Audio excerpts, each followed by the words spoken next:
Tell me, for whom do you make drinks? For my friends, I guess.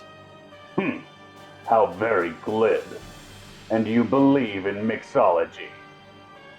Are you drunk? I like your shirt. Yeah, you're drunk.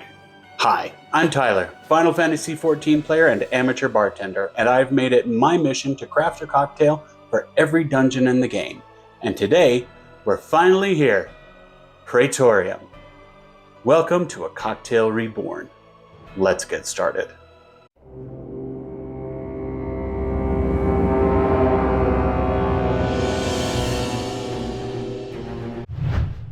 Ah, the Praetorium, where we all ask the same question. Why the hell is Sid the main character now? I mean, I'm here to personally wreck your shit, Gaius, so why are you giving Sid a job offer? I am your father's brother's nephew's cousin's former roommate. What's that make us? Absolutely nothing. Then Nero goes all tsundere at him, while we're forced to awkwardly stand there and watch Mommy and Daddy fight. The only boss fight that doesn't center around Sid is the Gaius fight.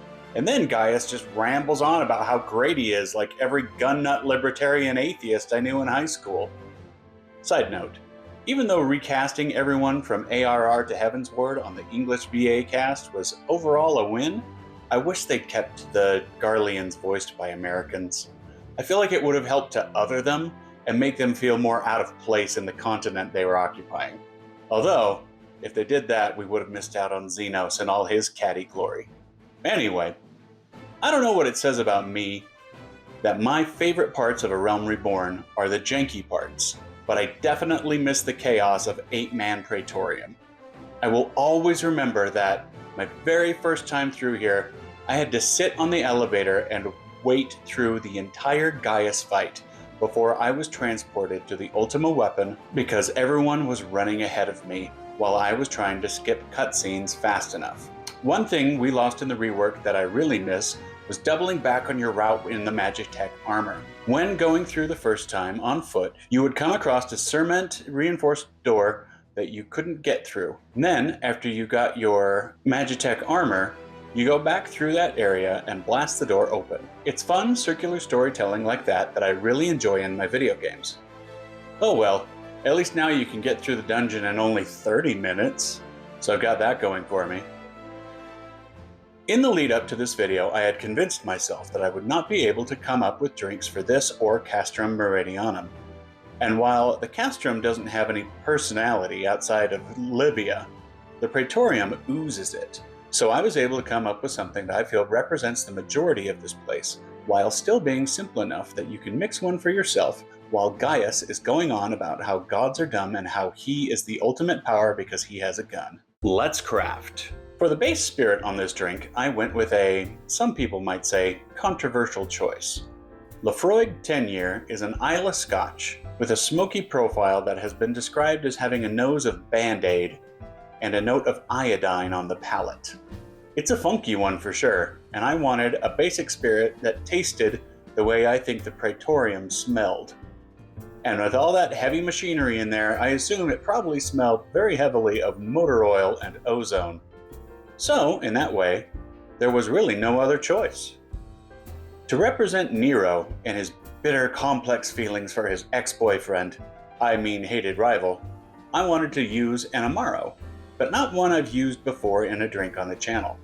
And wouldn't you know it, the state liquor store just happened to start carrying Cynar, an artichoke-based Amaro with a very nice bitter quality to it that really helps tie this whole drink together. For the Legatus himself, I've chosen his representation in the form of Creme de Mûre, a blackberry liqueur made with red wine, and black walnut bitters. After all, he is so often referred to as the Black Wolf, so I thought these were fitting. Plus, he's got a lot of red on him. And to express the moment when we witness Gaius turn himself all shiny and chrome, I'll be expressing some orange oil on top of the drink. As this drink is nothing but spirits, I'll be stirring, and to prove that you can get it done in less time than it takes for Gaius to finish his speech, into our mixing glass goes 4 dashes of black walnut bitters. Tell me, for whom do you fight?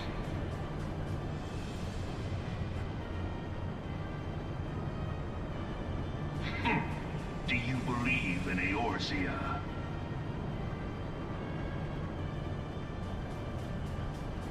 1 ounce creme de Mûre. Eorzea's unity is forged of falsehoods.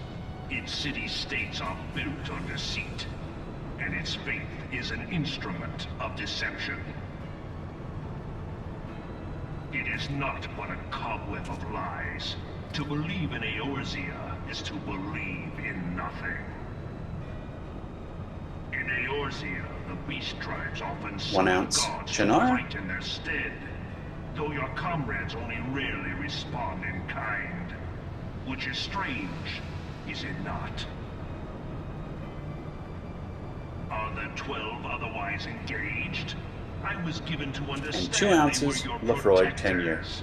If you truly believe them your guardians, why do you not repeat the trick that served you so well in Cartano and call them down? They will answer, so long as you lavish them with crystals and gorge them on ether. Stir until the glass begins to fog Your or it feels gods are cold no to the different touch. from those of the This can beasts. take a while My depending gods, on every how one. cold your ice Except is. for this, and you will see how Eorzea's faith is bleeding the land dry. Nor is this unknown to your masters, which prompts the question, why do they cling to these false deities?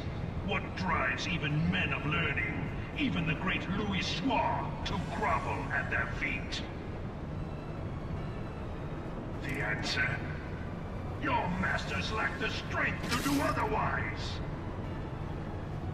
For the world of man to mean anything, man must own the world. To this end, he hath fought ever to raise himself through conflict, to grow rich through conquest. Strain into a And with small the dust coupe, of battle martini, settles, or it is Nick and ever the Nora strong glass. who dictate Spritz the fate top of the weak. with a peel of orange. Then cut the orange peel in a nice pattern and put it on a pick with 2 blackberries for the garnish. When a single path is And here we open, have even in the Mûre, Praetorium. that of false worship, Let's give it a of that taste. which leads to innovation. Cheers.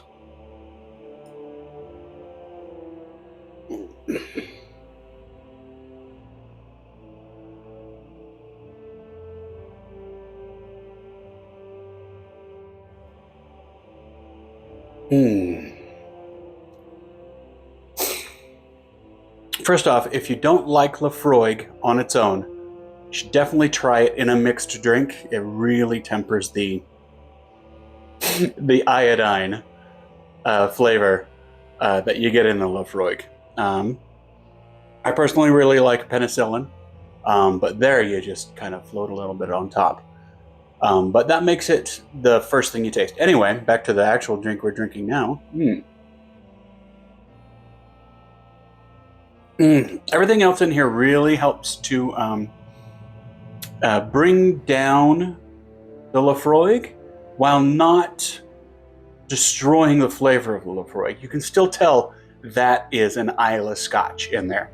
But the bitterness of the Cynar and the sweetness of the Creme de Mûre really help to balance out the very strong characteristics that one associates with Laphroaig. And of course, on the nose, you get the spritz of the orange oil. And you get just a little bit of bitterness that's complementing the Cynar from the walnut bitters. They add a certain amount of earthiness that really help to, forgive the pun, ground this drink.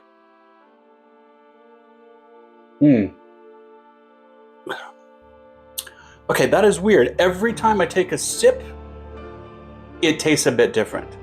Like the very first sip, all you get is you get that iodine flavor from the Laphroaig. Second sip, you get more of the creme de mûre, and then let's try. Let's go in for a third.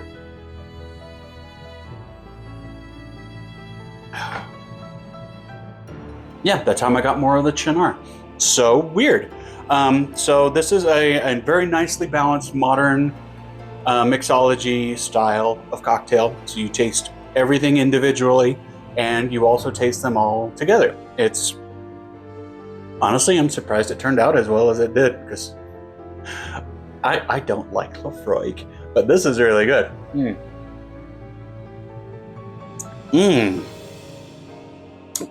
Such mixology. That was not my intention.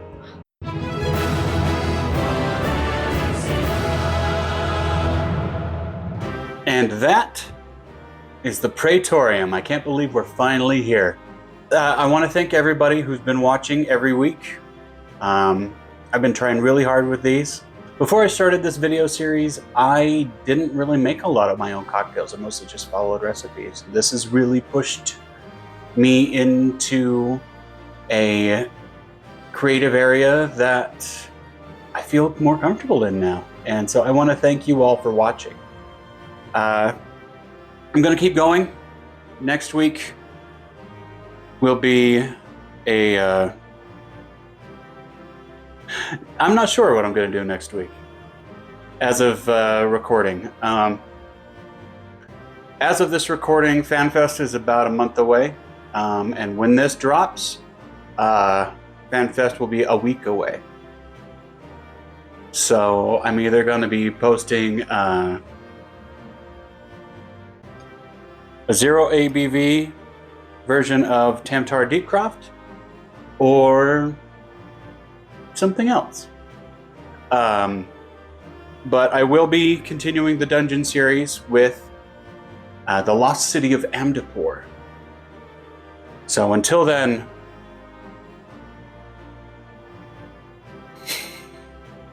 such devastation! This was not my intention.